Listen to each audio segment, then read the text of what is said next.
Do you feel like you're doing it all? Do you spend most of your time and energy caring for your parents while your siblings continue to take vacations, sleep late on weekends, and pursue personal interests? Are you sacrificing your own health and sanity to be a caregiver while your brother and sister, spouse, or other family members rarely lift a finger to help? Are you sick of going it alone? Though you may feel alone in your own family, you're in good company. Millions of people across the country feel like you do. In fact, in a recent survey, 76% of family caregivers, most of them women, said they don't receive help from other family members.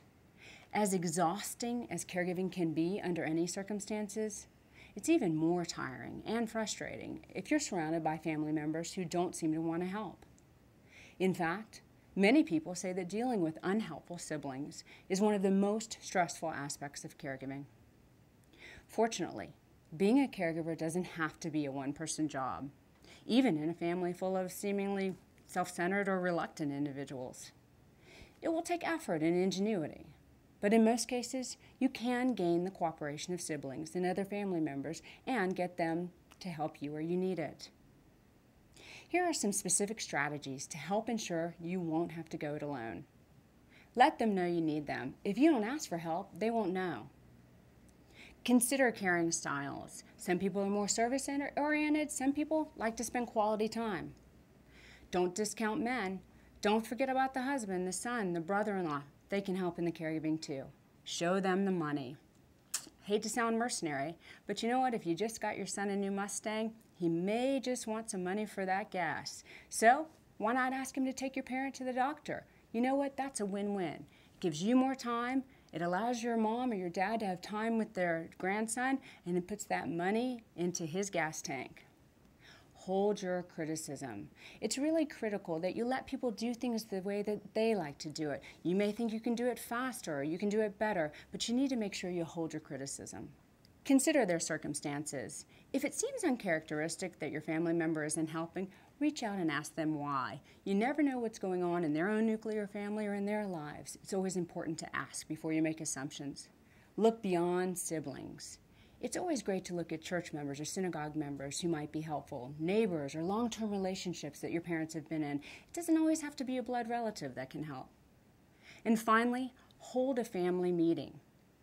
If your family's like most, you don't all live in the same city, or maybe not even within a day's drive of one another. You're here and there with jobs, families, and responsibilities. But regardless of your whereabouts, many of the decisions and tasks for an elderly parent must sometimes be handled as a family.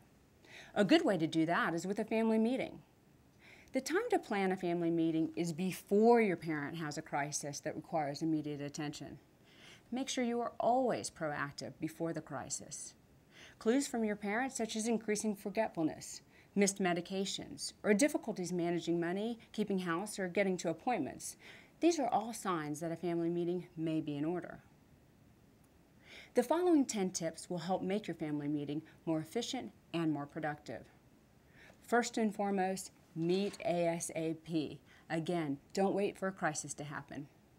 Make sure you set an agenda. You wouldn't go into a business meeting without an agenda. Don't go into a family meeting without one. Establish meeting rules. This has to be a very proactive, thoughtful process. Make sure you have a list of things. There's no shouting, there's no interrupting. Just make sure you have an organized plan. Give everyone time to talk. All of us have one loud person and one quiet person. We want everybody's input in this caregiving journey.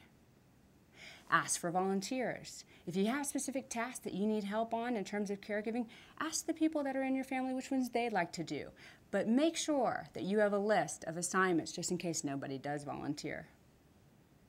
Be specific. If you and your husband are going on that romantic vacation for a week, March 14th through 16th, don't say, hey guys, I need some help during this time period. Say specifically what dates and what time you want your parent picked up and ready to go. Look to the future. We always need to have a plan B. If your parent seems cognitively in a good place right now, be prepared just in case that begins to slip. Look to the future in terms of your family caregiving meeting as well. Never close a meeting without another meeting set. Establish a spokesperson. This is a critical point. There should be one person that talks to the medical teams, that talks to the rest of the external support team, and then again turns around and communicates to the family. You don't want too many people involved, or you might have a challenge in terms of lines of communication. And finally, request a break. You deserve it, you need it, and you cannot do it without caring for the caregiver.